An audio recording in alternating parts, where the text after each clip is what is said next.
नमस्कार दोस्तों, मैं सूर्यदेव आप सभी का बैक टू एजुकेशन के ऑनलाइन चैनल पर हार्दिक स्वागत करता हूं, अभिनंदन करता हूं। अभी हाल ही में जो पंजाब हरियाणा हाई कोर्ट का उसका एक जजमेंट आया है। जजमेंट में क्या किया है, जो हरियाणा में जो मुद्दा चला हुआ था कि हरियाणा में जो बच्चे बेरोजगार हैं, जो जिन्होंने पिछले 1-2 साल में जिनकी +2 जो हुए हैं, इंटरमीडिएट जो पास हैं, वो हरियाणा पुलिस के लिए अप्लाई नहीं कर सकते। क्यों नहीं कर सकते? क्योंकि उन्होंने हरियाणा सीईटी नहीं दिया था। हरियाणा सीईटी नहीं दिया था, इस वजह से वो एलिजिबल नहीं थे। तो वो जो मामला है वो हाल ही में चला हुआ है। तो बिग न्यूज है, जिन बच्चों ने सीईटी नहीं दिया वो अब क्या करें। तो वो अब क्या करें, मतलब उनकी जो इच्छा थी हरियाणा पुलिस में जाने की, पुलिस की वर्दी पहनने की, उनकी इच्छा जो है वो अब अधूरी रह जाने वाली है। यही कोर्ट का डिसीजन आया है। अगर बात करूं तो सरकारें इतनी निकम्मी है कि उनको पता ही नहीं कब क्या करना है। अभी तुम मुझे वोट दो, अभी तुम मुझे वोट दो, अगर आपको सरकारी नौकरी चाहिए तो मुझे नोट दो। ये चल रहा है अभी, चाहे किसी की भी सरकार रही हो, किसी भी पार्टी, किसी भी दल की सरकार रही हो। अब क्या हुआ, सरकार ने बिना कुछ करे ऐसे ही, और नया सीईटी कब होगा? अरे सीईटी 3 साल पहले फॉर्म आए थे। तो क्या चल क्या रहा है ये हरियाणा में? कुछ तो सीखो योगी सरकार से ही, उत्तर प्रदेश सरकार से। बोल्ड डिसीजन लेने पड़ेंगे, बोल्ड डिसीजन। अब मामला क्या था आज का, क्या रहा हाईकोर्ट का फैसला? एक गुड़िया ने हाईकोर्ट में केस कर दिया कि भाई हम जो 1-2 साल से जो पास आउट है +2, वो क्या करें, वो अप्लाई नहीं कर सकते, वो इससे क्या करें फिर वो। तो उसी का डिसीजन अभी फिलहाल हाईकोर्ट का आया है।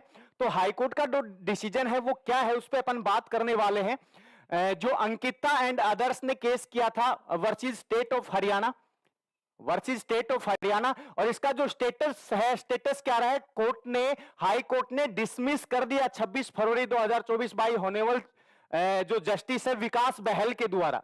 विकास बहल ने इस केस को डिसमिस कर दिया कि नहीं नहीं बच्चा, ऐसा नहीं, ऐसा तो हर साल नए नए बच्चे आएंगे और कोर्ट में आ जाएंगे। नहीं नहीं, हमारी भर्ती जो, हमें भर्ती के अंदर जो है इंक्लूड किया जाए, हमें भी भर्ती में इंक्लूड किया जाए। तो मतलब ये केस जो हो सरकार के पक्ष में जा चुका है। मतलब ये जो हरियाणा पुलिस की जो भर्ती हो बिल्कुल सीईटी के तहत ही होने वाली है। तो जिन बच्चों, उन बच्चों के लिए खुशखबरी भी है जो अप्लाई कर चुके हैं, जो बिल्कुल इसकी जी तोड़ मेहनत करने वाले हैं इसके लिए। और मैं भी आपसे यही उम्मीद करूंगा कि आप जी तोड़ मेहनत करो, क्योंकि मंजिल तक आपको पहुंचना है। लेकिन जो बच्चे इसके लिए एलिजिबल नहीं है, तो वो क्या करें? मतलब उसके लिए हाईकोर्ट ने एक सुझाव दिए कि भाई आपको जल्दी से जल्दी नया क्या करवाना पड़ेगा, नया सीईटी आप करवाओ। नया सीईटी आप करवाओ तो सीईटी के फॉर्म अप्रैल तक आ सकते हैं, और जुलाई अगस्त में नए सीईटी का पेपर भी हो सकता है।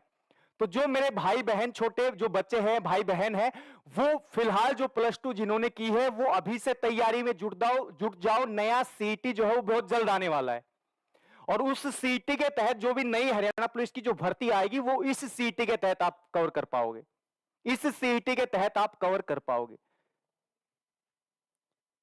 किसी की कोई क्यूरी हो पूछ सकता है सर रेलवे के लिए बैच कब आएगा? बिल्कुल, रेलवे के लिए भी अभी आने वाले हैं, उस पर बात करने वाले हैं। तो कोर्ट का जो डिसीजन आया उसने, कोर्ट ने डिसमिस कर दिया कि भाई ये मामला आगे नहीं चला। ऐसे तो हर साल ग्रेजुएशन करके लोग आएंगे और हर साल लगा देंगे कोर्ट में कि भाई हमें भी भर्ती में लिया जाए, तो ऐसा नहीं होगा। तो यही आज की जानकारी, इसी के बारे में अपन बताने वाले थे। और एक चीज और याद रख लेना, जो सीईटी है, अब उस सीईटी में भी मेरिट बनने वाली है कि किन किन बच्चों को बुलाया जाएगा हरियाणा पुलिस के लिए। तो उसमें पहले फिजिकल होने वाला है, तो उसी पे अपन बात करने वाले हैं। दीपक सर आपको बताएंगे हरियाणा के बारे में।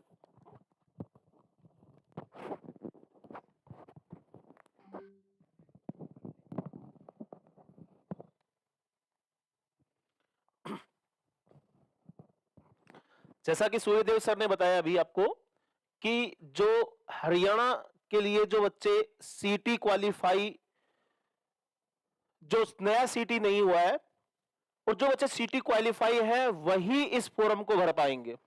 मैं कह रहा हूं वही भर पाएंगे, ठीक है, लेकिन इसमें फिजिकल के लिए तो 7 गुना ही बुलाएंगे। अब मैं बात आपको सरकार की पोल खोलने वाला हूं, यहां पे 7 गुना ही बच्चे बुलाएंगे। तो इसका मतलब सीटी क्वालिफाई भी नहीं बुलाएंगे पूरी तरह से, 7 गुना बस, केवल बच्चे 7 गुना ही फिजिकल के लिए, टेस्ट के लिए 4 गुना। क्यों भाई, ऐसा क्यों?